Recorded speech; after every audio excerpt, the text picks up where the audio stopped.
कोई 500 साल पुरानी मस्जिद है, कोई 900 साल पुरानी मस्जिद है, कोई 1000 साल पुरानी मस्जिद है, आप तोड़े चले जा रहे हैं, सबको आप अवैध बताए चले जा रहे हैं। संभल में जो बुलडोजर चला है कहीं से वो अवैध नहीं।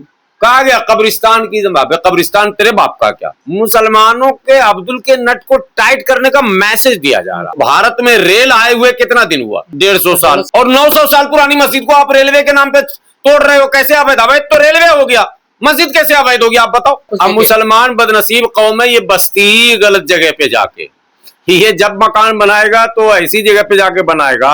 अब दिल्ली में देख लो, झुग्गी झोपड़ियों में बड़ी आबादी मुसलमानों की रह रही।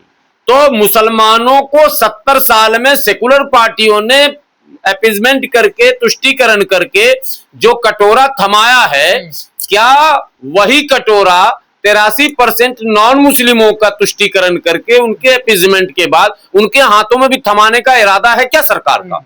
और क्या भारत के बहुसंख्यक समाज को यह बात समझ में नहीं आ रही क्या कि मेरी मस्जिद के टूटने से एक भी हिंदू भाइयों को अगर नौकरी मिल जाती हो, तो जहां जहां तुम चाहो करवा दो, मगर कम से कम 10-20 हिंदू को नौकरी तो दे दो यार। मुंबई में लोकल ट्रेन पे गेट बंद करने को लेके झगड़ा हुआ और मार दिया।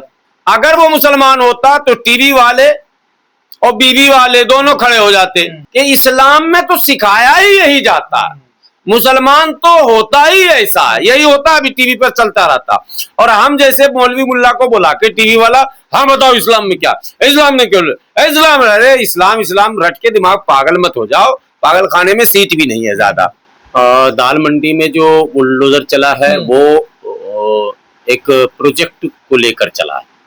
उसमें मंदिर मस्जिद हिंदू मुस्लिम जितने भी मकान आए हैं सब तोड़े गए हैं। ऐसा कोई प्रोजेक्ट सरकार अगर लाती है और उसमें कोई आबादी अगर आ जाती है, आबादी है तो मंदिर मस्जिद है ऑटोमेटिकली, आबादी नहीं है तो फिर मंदिर मस्जिद का क्या मतलब। तो उसमें सामूहिक लड़ाई तो लड़ी जा सकती है कोर्ट कचहरी से, लेकिन उसमें यह आरोप नहीं लगाया जा सकता कि भाई धर्म देखकर ऐसा किया गया। लेकिन संभल में जो मस्जिद तोड़ा गया वो विशुद्ध रूप से टारगेटेड था, लेकिन दुर्भाग्य यह है कि उसमें भी जो कंप्लेनेंट है वो मुस्लिम, ये एक बड़ा दुर्भाग्य है। अब वो कौन से ऐसे लोग हैं, अभी बागपत में भी एक मस्जिद तोड़ी गई, वहां भी कंप्लेनेंट मुस्लिम है, वहां भी शिकायत करता मुस्लिम था और वो कोर्ट तक गया, कोर्ट से उसने ऑर्डर लाया और फिर अथॉरिटी ने बुलडोजर चलाया। ये भी एक पक्ष है। अब जो बाड़मेर या बॉर्डर के एरिया की तमाम बातें जो आ रही हैं, देखिए बॉर्डर में रक्षा मंत्री ने साफ कहा है कि हम कुछ एरिया खाली कराएंगे, नए ढंग से फेंसिंग कराएंगे। और मैं तो रक्षा मंत्री जी से, प्रधानमंत्री जी से मांग करता हूं, गृह मंत्री जी से, कि फेंसिंग मत कराइए, कंक्रीट दीवार खड़ी कर दीजिए, पाकिस्तान और भारत के बीच कोई एक सुराख न रखिए। जब तक रास्ता रहेगा आतंकवाद का मामला रहेगा। भारत में, भारत तो भोगतता ही है लेकिन मुसलमान ज्यादा भोगतता है आतंकवाद के नाम पर, या आतंकवादी घटनाओं के बाद जो प्रतिक्रियाएं होती हैं उसमें मुसलमान, जो भारतीय मुसलमान है, इनोसेंट है, वो निशाने पे आ जाता है। तो मुसलमानों की तरफ से मैं ये मांग रखता हूं, मैंने कई मुसलमानों से मेरी बात हुई, सबने यही कहा, मानवता के दुश्मनों से हमारा आखिर ताल्लुक क्यों है, ये सरकार से सवाल भारत का मुसलमान पूछ रहा।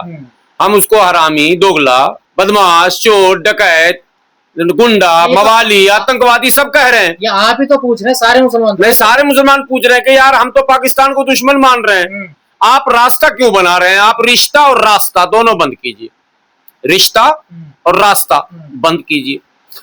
बिल्कुल चीन की दीवार जो हम लोग सुने थे, या बर्लिन में भी एक दीवार है शायद, उस दीवार, वो दीवार यहाँ होनी चाहिए, और ऐसी दीवार इतनी ऊंचाई हो कि पाकिस्तान का कोई परिंदा भी भारत में ना आए। पर मुसलमानों नहीं, परिंदा, रियल परिंदा बता रहा हूँ, कोई कबूतर का ये आरोप है कि जो सीमावर्ती एरिया जहाँ मुस्लिम घनी आबादी है वहां पर ये किया जा रहा है सब कुछ। अब मुसलमान बदनसीब कौम है, ये बस्ती गलत जगह पे जाके, ये जब मकान बनाएगा तो ऐसी जगह पे जाके बनाएगा। अब दिल्ली में देख लो, झुग्गी झोपड़ियों में बड़ी आबादी मुसलमानों की रह रही, बड़ी आबादी, या तो मुस्लिम या दलित, ये दो, ये बेचारा काम का मारा, इन्हें चाहिए सिंकारा, सुने थे एक प्रचार आता था, तो वो प्रचार यहाँ लागू होता है। ये बेचारा मैंने सड़क का किनारा और इसे चाहिए सहारा, मिल जाता है बुलडोजर का ऊपर से वार। तो ये चक्कर है, सहारा तो मिल नहीं रहा। ये बसते ही है गलत जगह पे, जाके बस गए बॉर्डर पे। क्या जरूरत है बॉर्डर पे बसने की? अबे उससे जितना दूर भाग सकते हो भाग जाते।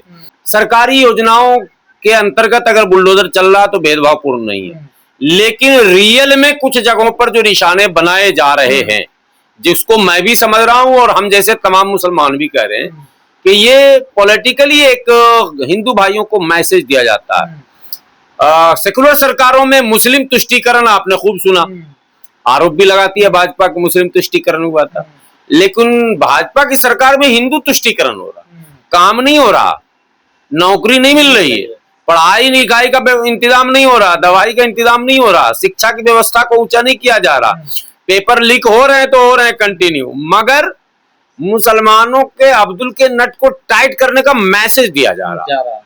वो मैसेज यही तो है, मतलब तुष्टीकरण। अब तुष्टीकरण की राजनीति से 70 साल तो मुसलमान बर्बाद हुआ, अब 70 साल हिंदू बर्बाद होगा। अमित शाह जी ने कहा भी है कि 50 साल तो मैं जा ही नहीं रहा हूँ, 47 तक तो हिंदू बर्बाद हो जाएगा। तो मुसलमान ऑलरेडी बर्बाद हो चुका है, हिंदू बर्बाद हो जाएगा मतलब देश बर्बाद हो जाएगा। अब मुसलमान तो 18% 17% था, ये बर्बाद हुआ और 80% 83% अगर आबाद है तो चलो बैलेंस तो बना हुआ है। भंडारा वो लगाएंगे, हम लाइन लगा के खाएंगे, जय श्री राम बोलेंगे, यहाँ तक तो ठीक है। लेकिन कहीं भंडारे के लाइन में अगर 80% लग जाएगा तब फिर क्या होगा? तब तो ना जय श्री राम बोल पाएंगे ना अल्लाह अकबर ही बोल पाएगा। लग तो गया 80 करोड़ तो लगे हुए हैं, 5 किलो राशन में अभी लगे हैं ना, भंडारे में भी लाइन लगना पड़ सकता है। आप इसको हल्के में ले रहे हैं। वो मुसलमान जो भंडारे में पूरी सब्जी लेने गया था, एक थैला टांगे हुआ था, वीडियो आपने देखा होगा, बुजुर्ग आदमी, भूख लगी होगी तभी गया होगा, खामखा तो जाएगा नहीं। भूख लगने का मतलब होटल में खाने की स्थिति नहीं होगी उसकी तभी गया होगा, मतलब वो गरीब लाचार बेबस भूखा प्यासा। अब उसको उसने कहा बोल जय श्री राम, बोला जय श्री राम, मुझे तो खाना खाना है, ठीक है, और खाना खाया, चलता बना। तो मुसलमानों को 70 साल में सेकुलर पार्टियों ने अपीजमेंट करके, तुष्टीकरण करके जो कटोरा थमाया है, क्या वही कटोरा 83% नॉन मुस्लिमों का तुष्टीकरण करके उनके अपीजमेंट के बाद उनके हाथों में भी थमाने का इरादा है क्या सरकार का? और क्या भारत के बहुसंख्यक समाज को यह बात समझ में नहीं आ रही क्या कि मेरी मस्जिद के टूटने से एक भी हिंदू भाइयों को अगर नौकरी मिल जाती हो तो जहां जहां तुम चाहो करवा दो, मगर कम से कम 10-20 हिंदू को नौकरी तो दे दो यार, पेपर तो लीक ना होने दो यार। यहाँ तो अभी मुंबई में लोकल ट्रेन पे गेट बंद करने को लेके झगड़ा हुआ और मार दिया। अगर वो मारने वाला मुसलमान होता, वो पकड़ा नहीं गया अभी तक, पता है कि नहीं? एक बंदा ये नहीं कह रहा कि उसको पकड़ो और उसके घर पे बुलडोजर चलाओ, कोई नहीं कह रहा। और ये भी नहीं कह रहा कि हत्या क्यों की उसने। अगर वो मुसलमान होता तो टीवी वाले और बीवी वाले दोनों खड़े हो जाते, और बगैर बीवी वाले भी खड़े होते। टीवी वाले और बगैर बीवी वाले दोनों कहते कि इस्लाम में तो सिखाया ही यही जाता है, मुसलमान तो होता ही ऐसा, यही होता, अभी टीवी पर चलता रहता। और हम जैसे मौलवी मुल्ला को बुला के टीवी वाला, हाँ बताओ इस्लाम में क्या, इस्लाम में क्यों, इस्लाम, अरे इस्लाम रट के दिमाग पागल मत हो जाओ, पागल खाने में सीट भी नहीं है ज्यादा, कम जगह, लिमिटेड मामला वहां। ये मानसिकता जो बनाई जा रही है अब्दुल के नट टाइट का, ये मैं बार बार कहता हूँ, फिर आपके चैनल पर शायद मैं कह चुका हूँ। आप करें हिंदुओं को खुश करने के लिए, लेकिन प्रशासन कहता है अवैध है सारी। नहीं, जिन पे बुलडोजर चल रहा है, देखिए मैं पहले क्लियर कर चुका हूँ, अवैध अवैध है, वैध वैध है। अवैध और वैध को स्पष्ट रूप से परिभाषित कर दिया जाना चाहिए। अवैध अगर है तो गुलाम सरवर नहीं, पूरे भारत का मुसलमान कहता तोड़ो। लेकिन भारत में रेल आए हुए कितना दिन हुआ? 150 साल, और 900 साल पुरानी मस्जिद को आप रेलवे के नाम पे तोड़ रहे हो, कैसे अवैध? अवैध तो रेलवे हो गया, मस्जिद कैसे अवैध हो गया आप बताओ?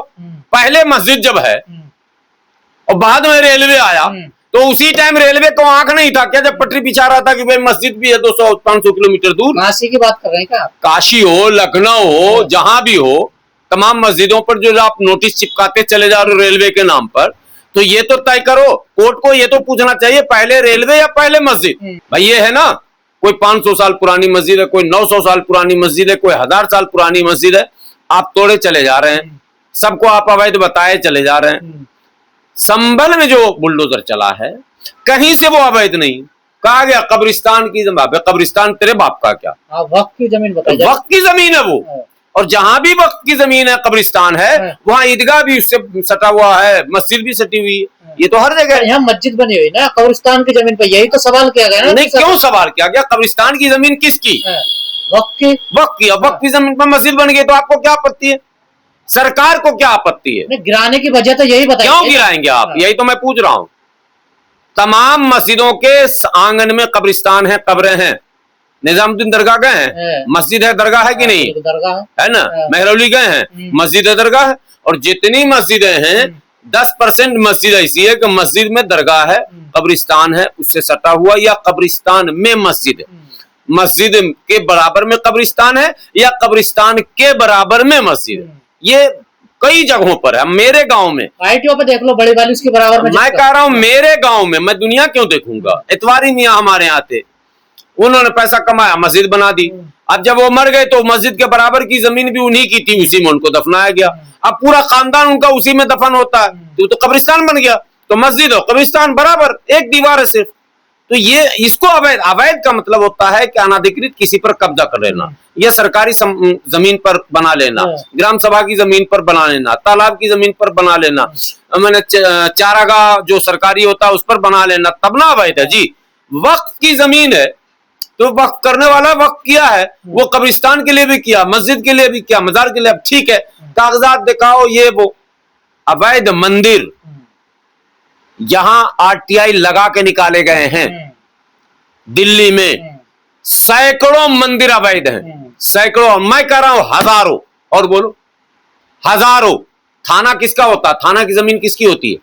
सरकारी। सरकारी। उसमें मंदिर क्यों है? चलो मयूर विहार थाने में गेट पे मंदिर, चलो लक्ष्मीनगर थाने में गेट पे मंदिर। अरे निजामुद्दीन थाने में हनुमान वाटिका और हनुमान मंदिर, वाटिका बाज़ाब्ता हनुमान वाटिका, ठीक है। तोड़ो ना, बुलडोजर चलाओ ना भाई। अवैध का क्या मतलब? वो थाने की जमीन तो सरकार की जमीन है, और वो सबकी जमीन है, और वो सरकार की जमीन सबकी जमीन, और फिर उस पर आप मंदिर बना रहे हैं। ये चीजें हैं, और ये हिंदू भाइयों को समझनी होगी। हिंदू भाइयों को ये बात समझनी होगी। ये इससे देश का ताना बाना बिगड़ता है, इससे अविश्वास बढ़ता है, इससे असंतोष बढ़ता है, इससे आप जो सुपरमेसी शो करना चाहते हैं, समय का चक्र घूमता है। कभी आपा नहीं खोना चाहिए। पर 800-900 साल मुगल यहाँ रहे, दुनिया के आरोप आप लगा रहे हैं।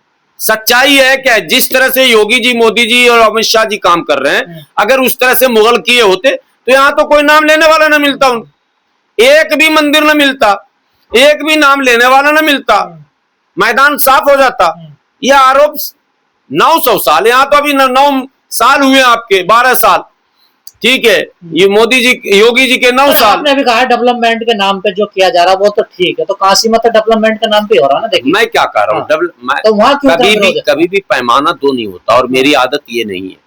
डेवलपमेंट के नाम पर योजनाएं अगर बनती हैं और नक्शा बनता है, उसमें कोई मस्जिद, मंदिर, गुरुद्वारा कुछ भी आता है, उसको स्थानांतरित करने की व्यवस्था सरकार को करनी चाहिए, और समाज को उसको स्वीकार करना चाहिए।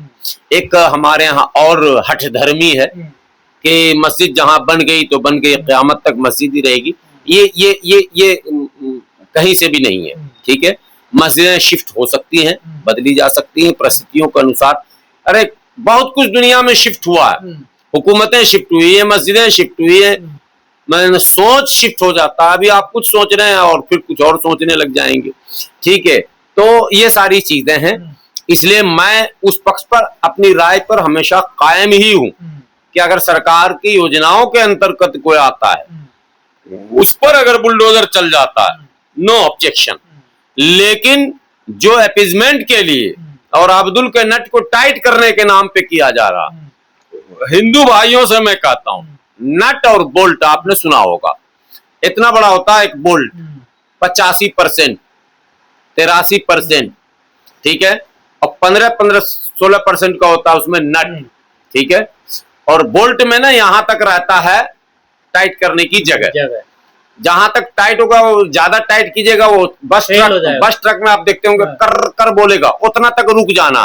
तो कर कर तो यहाँ मुसलमान बोल रहा, कर कर डर डर मर मर सब हम लोग बोल चुके हैं। अब ज्यादा टाइट करोगे तो हो जाएगा स्लिप। ये नियम है प्रकृति का, इस बात को सभी लोग माने ना माने होगा यही इस देश में। इसलिए हिंदू भाइयों को बचाना पड़ेगा, क्योंकि 85% वो नट जो है जब बोल्ट स्लिप होगा तो नट भी काम का नहीं रहेगा, वो भी बेकार हो जाएगा, दोनों खत्म। अब मैं यही कह रहा हूं बार बार, अगर नहीं समझे तो ना समझो, लेकिन होना यही है। इसलिए अब हिंदू भाइयों को आगे आना होगा और कहना होगा भैया हमारा तुष्टीकरण मत करो। 70 साल मियां मूर्ख था, अपना तुष्टीकरण कराया, संतुष्टीकरण आज तक नहीं हुआ, काम कुछ भी नहीं हुआ। नौकरियों में 22-23% मुसलमान थे, आज 2% पे आके खड़े हो गए, मगर गोश्त खा के मुल्ला जी खुश थे। आज इसी तरह से हिंदू भाई भी अगर खुश हैं तो होना वही है जो मैं कह रहा हूं। समय रहते अगर हमारे हिंदू भाइयों ने इस मोर्चे को थाम लिया तो नट भी बच जाएगा, बोल्ट भी बच जाएगा।